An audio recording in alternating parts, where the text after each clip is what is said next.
नमो नमः। आज हम संज्ञा प्रकरण पढ़ेंगे। यह प्रथम वर्ष के कोर्स में है और संज्ञा प्रकरण बहुत ही महत्वपूर्ण प्रकरण है। संज्ञा का अर्थ आप सब जानते हैं कि किसी का भी जो नामकरण है वो संज्ञा कहलाता है। किसी वस्तु, स्थान, देश का आदि का जो नाम है वह संज्ञा कहलाता है। लेकिन व्याकरण में जो संज्ञाएं हैं, जो पारिभाषिक शब्द हैं, जिनके प्रयोग ज्ञान के बिना हम व्याकरण शास्त्र में प्रवेश नहीं कर सकते, उन सभी पारिभाषिक शब्दों का ग्रहण संज्ञा प्रकरण में किया गया है। तो हमारे कोर्स में लघु सिद्धांत कौमुदी के अनुसार संज्ञा प्रकरण है, जिसमें 14 सूत्र दिए गए, उनका हम अध्ययन करेंगे। लेकिन महर्षि पाणिनि के अष्टाध्यायी का जो प्रारंभ है वह भी संज्ञा प्रकरण से होता है और उसमें 100-150 के लगभग संज्ञा सूत्र दिए गए हैं। अब हम जब भी व्याकरण का प्रारंभ करते हैं तो सबसे पहले हमें माहेश्वर सूत्रों का अध्ययन आवश्यक है। माहेश्वर सूत्र इस प्रकार हैं, 14 माहेश्वर सूत्र हैं, वो इस प्रकार हैं। देखो, अ इ ऊण रील ऋक ए ओंग ऐ औच हय वरट लण यमंगण नम जभय गढधश जब गडदश खफ छठ थ चट तव कपय श सर हल। इस प्रकार ये 14 सूत्र हैं। ये आप देखो कि जो बारखड़ी है हमारी, जो हिंदी में हम क ख ग घ ड़ पढ़ते हैं, वही बारखड़ी एक अलग क्रम से यहाँ माहेश्वर सूत्र में दी गई है और इनका जो क्रम है बहुत ही वैज्ञानिक है। शब्दों के उच्चारण, स्थान, उनके प्रयत्न, उनके बल, घात आदि के आधार पर इनका स्थान निश्चित किया गया है। ऐसा माना जाता है कि ये जो माहेश्वर सूत्र है वो शिव के डमरू के ननाद से उत्पन्न हुए हैं। यहाँ हम इन माहेश्वर सूत्रों पर एक दृष्टि डालें तो देखते हैं कि सबसे पहले अ इ ऊण रील ऋक ए ओंग ऐ औच। इस प्रकार ये जो 4 सूत्र हैं इनमें स्वरों का ग्रहण किया गया है। इन 4 सूत्रों में सारे स्वर आ जाते हैं। इसके बाद देखिए ह य व र ट लण। इन 2 सूत्रों में ह को छोड़ करके य व र ल, इनमें सारे ही अंतस्थ वर्ण आ जाते हैं। अंतस्थ वर्ण वे होते हैं जो न तो पूर्ण स्वर होते हैं न ही पूर्ण व्यंजन होते हैं। अंतस्थ यानी बीच में स्थित। उसके बाद देखिए कि वर्गों के पंचम, चतुर्थ, तृतीय, द्वितीय और प्रथम वर्ण हैं। अब वर्ग क्या है, यह एक जिज्ञासा हो सकती है। तो देखिए कि जो क ख ग घ ङ च छ ज ज ञ, क ख ग घ ङ है वह क वर्ग है, च छ ज ज ञ ये च वर्ग है, ट ठ ड ढ ण ये ट वर्ग है, त थ द ध न ये त वर्ग है, प फ ब भ म ये प वर्ग है। तो इस प्रकार हम देखते हैं कि हमारे पास 5 वर्ग हैं। और हमने यहाँ पे जो माहेश्वर सूत्रों में वर्णों का जो क्रम है वर्ग का, वो इस प्रकार देखो, य म ङ ण न, ये जो 5 वर्ण हैं वो प्रत्येक वर्ग का 5वां है। देखो, य सबसे लास्ट में आता है, म ग ण और न, ये सभी वर्ग के अंतिम वर्ण है, पंचम वर्ण है। इसके बाद देखो वर्ग के चौथे वर्ण हैं झ भ ञ ग ढ ध श। इसमें देखो झ भ ग ढ ध, ये सारे भी वर्ग के पंचम चतुर्थ वर्ण हैं। फिर देखो ज ब ग ड द, ये सभी वर्ग के तृतीय वर्ण हैं, तीसरे वर्ण हैं, तीसरे नंबर पे आता है। जैसे कि च छ ज तीसरे स्थान पर, ट प फ ब तीसरे स्थान पर, क ख ग तीसरे स्थान पर, ट ठ ड तीसरे स्थान पर और त थ द ये भी तीसरे स्थान पर, यानी सभी वर्गों के तीसरे वर्ण।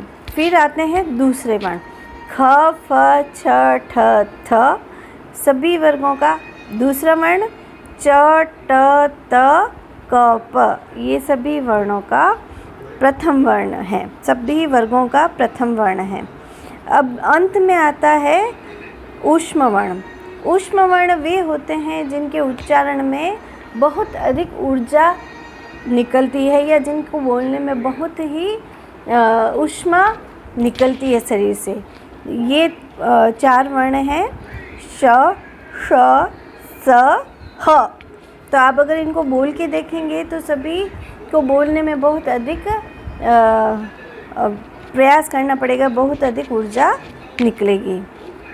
तो इस प्रकार हम देखते हैं कि सबसे पहले स्वर आए, फिर अंतस्थ आए, फिर वर्ग के पंचम, चतुर्थ, तृतीय, द्वितीय और प्रथम वर्ण आए और सबसे अंत में ऊष्म वर्ण आए।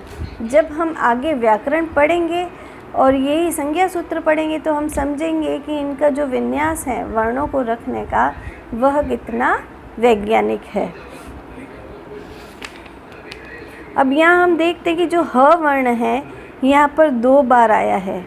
देखो पंचम सूत्र में ह वर्ण है और अंतिम सूत्र में भी ह वर्ण है। इसका कारण ये है कि कुछ सूत्र ऐसे हैं जहाँ पर अंतिम ह वर्ण की आवश्यकता है और कुछ सूत्र ऐसे हैं जिनमें प्रथम ह वर्ण की आवश्यकता है, इसलिए इसका 2 बार ग्रहण किया गया है। बाकी अन्य सभी केवल 1 बार ही ग्रहण किए गए हैं। अब हम संज्ञा प्रकरण का प्रथम सूत्र पढ़ेंगे। संज्ञा का मतलब है नामकरण, ये आपको मैंने पहले ही बता दिया है। तो सबसे पहला सूत्र है इसका हलन्त्यम। इसमें 2 वर्ण हैं, देखो हल और दूसरा वर्ण है अंत्यम। अब इसकी जो वृत्ति है वो इस प्रकार है, उपदेशे अंत्यम हल हलित स्यात् उपदेश आद्योच्चारणम सूत्रेषु अदृष्टम पदम सूत्रांतरादनुवर्तनीयम सर्वत्र। तो देखिए आप, जो वृत्ति है, वृत्ति किसकी है कि जो सूत्र है वह तो लिखे हुए हैं महर्षि पाणिनि के और वृत्ति है वो है कात्यायन की रचित। तो क्या है, सूत्रों को और अधिक विस्तार से बताने के लिए वृत्ति का निर्माण किया गया है। सूत्र बहुत ही सूत्रात्मक है, यानी बहुत थोड़े में लिखे हुए हैं, तो उनको अच्छे से समझाने के लिए महर्षि कात्यायन ने वृत्ति की रचना की है। और आप लोगों को मैं ये बता दूं कि त्रिमुनि प्रसिद्ध है, व्याकरण के त्रिमुनि प्रसिद्ध है। महर्षि पाणिनि जिन्होंने अष्टाध्यायी की रचना की, फिर दूसरे मुनि हैं कात्यायन जिन्होंने वृत्ति सभी सूत्रों पर वृत्ति की रचना की, और फिर है महर्षि पतंजलि जिन्होंने पाणिनीय व्याकरण पे महाभाष्य की रचना की। अब देखिए इसका वृत्ति का अर्थ हम देखते हैं, जिससे सूत्र का अर्थ भी स्पष्ट होगा कि उपदेशे अंत्यम हल इत स्यात्। उपदेश अवस्था में अंतिम हल इत स्यात्, उसका नाम इत होगा। उपदेश अवस्था में जो अंतिम हल होगा उसका नाम इत होगा, यानी हमने पहला नाम जाना है इत। अब यहाँ हमें शंका हुई कि उपदेश का क्या मतलब हुआ, तो उत्तर देते हैं उपदेश आद्य उच्चारणम। उपदेश क्या है, आद्यों का उच्चारण, यानी हमारे जो पूर्वज हैं उनका जो उच्चारण है वह उपदेश है। अब ये आद्य या पूर्वज कौन है हमारे, तो वो भी अभी आप आगे स्पष्ट करेंगे। पाणिनि, कात्यायन, पतंजलि आदि आचार्यों के जो उच्चारण हैं उनको उपदेश कहते हैं।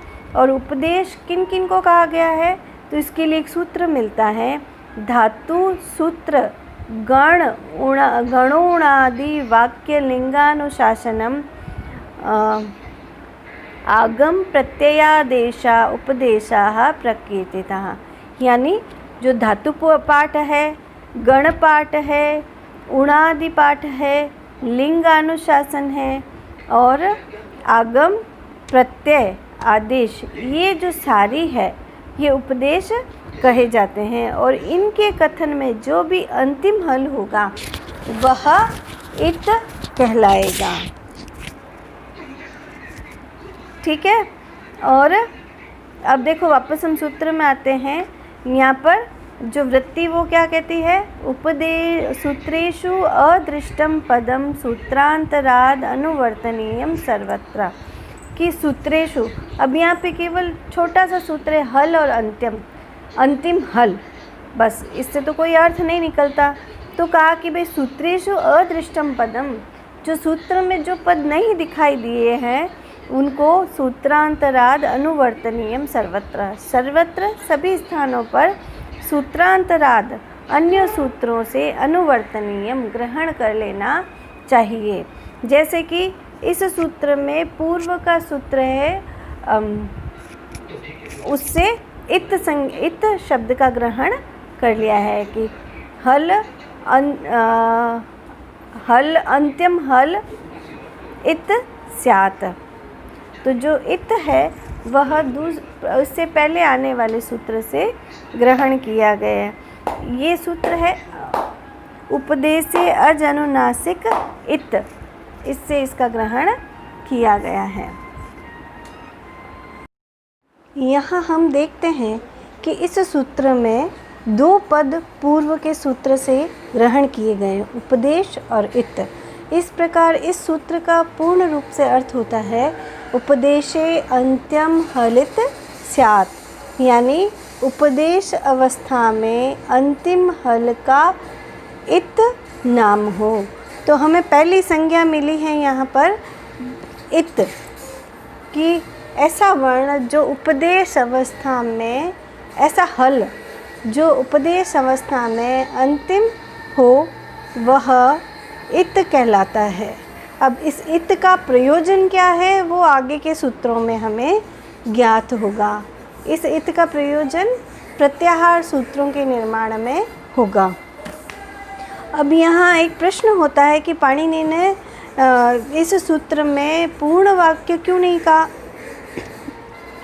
तो इसका समाधान है कि पाणिनि ने पुनरुक्ति दोष से बचने के लिए एक ही बार प्रयुक्त शब्द का पुनः पुनः प्रयोग नहीं किया है। अतः अर्थ की पूर्ति के लिए जिस पद की आवश्यकता हो उस पद को अन्य सूत्र से अनुवृत्ति कर लेनी चाहिए या उसका ग्रहण कर लेना चाहिए। इस प्रकार पहला सूत्र समाप्त हुआ। इसका अर्थ ये था उपदेश में अंतिम हल की इत संज्ञा होती है। और उपदेश क्या क्या थे वो हमने गिने, धातु पाठ, सूत्र, गण पाठ, उणादि, लिंगानुशासन, आगम, प्रत्यय और आदेश। इस अवस्था में जो भी अंतिम हल होगा उसकी इत संज्ञा होगी। इस इत संज्ञा का फल हम आगे देखेंगे। दूसरा सूत्र है अदर्शनम लोपः। अदर्शनम लोप, इसमें दो पद है, अदर्शनम और लोपः। इसकी वृत्ति कहती है प्रसक्तस्य अदर्शनम लोप संज्ञम स्यात्। यह सूत्र लोप संज्ञा करता है। जैसे पूर्व सूत्र ने क्या संज्ञा की थी, इत संज्ञा, यह सूत्र कर रहा है लोप संज्ञा।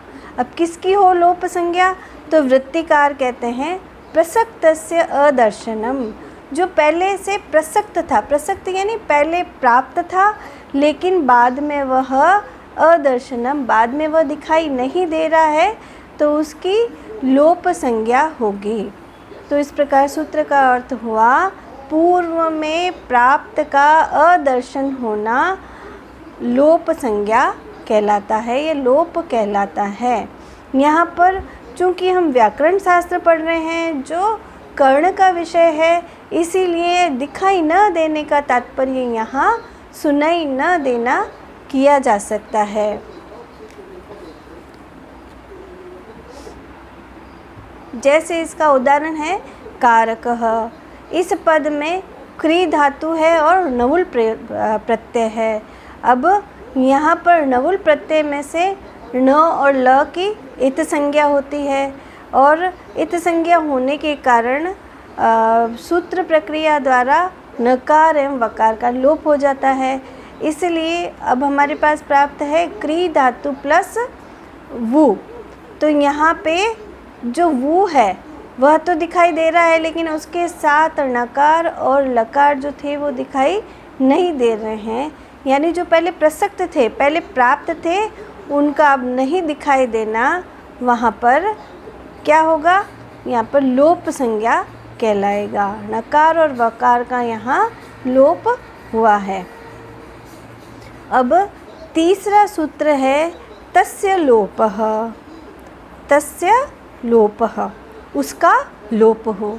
अब यहाँ प्रश्न होता है उसका यानी किसका लोप हो। तो वृत्तिकार इसका समाधान करते हुए कहते हैं तस्य इतः लोपः स्यात्। तस्य इतः लोपः स्यात्। हमने इत संज्ञा की थी पहले सूत्र में हलन्त्यम सूत्र के द्वारा। तो जिसका नाम हमने इत दिया था उसका लोपः स्यात्, उसका लोप हो जाए। यानी किसका लोप होगा कि उपदेश अवस्था में जो अंतिम वर्ण है जिसका नाम इत है उसका लोप होगा। जैसे ण आदयो अण आद्यर्थः, कि अण आदि में जो ण है उन ण आदि का लोप हो। अब ये अण आदि क्या है, जैसे हमने माहेश्वर सूत्र पढ़े थे प्रारंभ में, इसमें पहला सूत्र था अ इ उ ण। इसमें ये जो सूत्र है माहेश्वर सूत्र, ये भी उपदेश के अंतर्गत आते हैं। और इनमें से जो अंतिम ण है वो कैसा है, हल है। इसलिए इसका क्या हो जाएगा, हलन्त्यम से इसकी इत संज्ञा हो जाएगी। और तस्य लोपः, इस इत संज्ञा का फल क्या होगा, तस्य लोपः, उसका लोप हो जाएगा। जिस वर्ण की इत संज्ञा होती है उसका लोप होता है। इसीलिए यहाँ पर ण का लोप हुआ है। और ये जो यहाँ तक जो सूत्र हैं वो क्या करते हैं, प्रत्याहार बनाने के कार्य में आते हैं। अब चौथा सूत्र है आदिर अंतेन सहिता। आदि अंतेन सह इता। इसमें 4 पद है। आदि अंतेन सह इता। आदि और अंतिम पद इत के साथ में किसकी संज्ञा होती है, आदि और मध्य वालों की संज्ञा होती है। वृत्तिकार कहते हैं अंतेन इता सहित आदि मध्य गानाम स्वस्य च संज्ञा स्यात्, यथा अण इति अ इ उ वर्णानाम संज्ञा एवं च अल हल इत्यादयः। तो यहाँ पे अंतेन इता सहित, अंतिम वर्ण जो कैसा है, इत संज्ञक है। तो उस अंतिम इत के साथ में जो आदि मध्य गानाम, आदि और मध्य वर्ण है, स्वस्य च संज्ञा स्यात्, आदि मध्य और स्वयं की संज्ञा होता है। इस प्रकार इस सूत्र का अर्थ हुआ अंत्यम इत संज्ञा वर्ण और से युक्त आदि वर्ण बीच के वर्णों की और अपनी संज्ञा का बोधक होता है। यानी अंतिम इत का तो लोप हो जाएगा और आदि और बीच वाले वर्णों की वह संज्ञा होगी। इस प्रकार से जैसे अण इति अ इ उ ण, इसमें से ण की तो इत संज्ञा हो जाएगी और अ इ इन वर्णों की संज्ञा होगी। अण का तात्पर्य क्या होगा, अ इ उ। एवं इसी प्रकार से अण और अच कहेंगे तो क्या हो जाएगा, सारे स्वर आ जाएंगे और अंतिम इत संज्ञाओं का लोप हो जाएगा। जैसे अ इ उ ण में से ण गया और फिर रील री क में से क गया।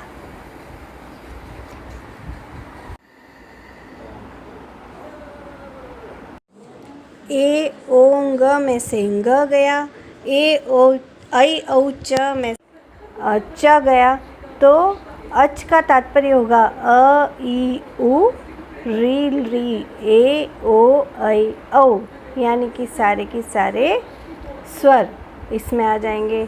इसी प्रकार से अल कहेंगे तो सारी वर्णमाला आ जाएगी। अ से प्रारंभ करके अंत में हल का जो ल है उसमें सारी वर्णमाला आ जाएगी। हल कहेंगे तो सारे व्यंजन आ जाएंगे। अच कहेंगे तो सारे स्वर आ जाएंगे। इस प्रकार से हम प्रत्याहारों के द्वारा प्रत्याहार समूहों का निर्माण कर सकते हैं वर्णों का। और अब यहाँ पे एक प्रश्न होता है, ये प्रत्याहार क्या है? तो इसकी परिभाषा देते हुए कहा गया है, प्रत्याह्रियन्ते संक्षिप्यन्ते वर्णाः यस्मिन् सप्रत्याहारः कथ्यन्ते। अर्थात जिसमें प्रत्याह्रियन्ते, जिसमें संक्षिप्यन्ते, यानी जहाँ वर्णों का संक्षिप्तीकरण होता है वह प्रत्याहार कहलाता है।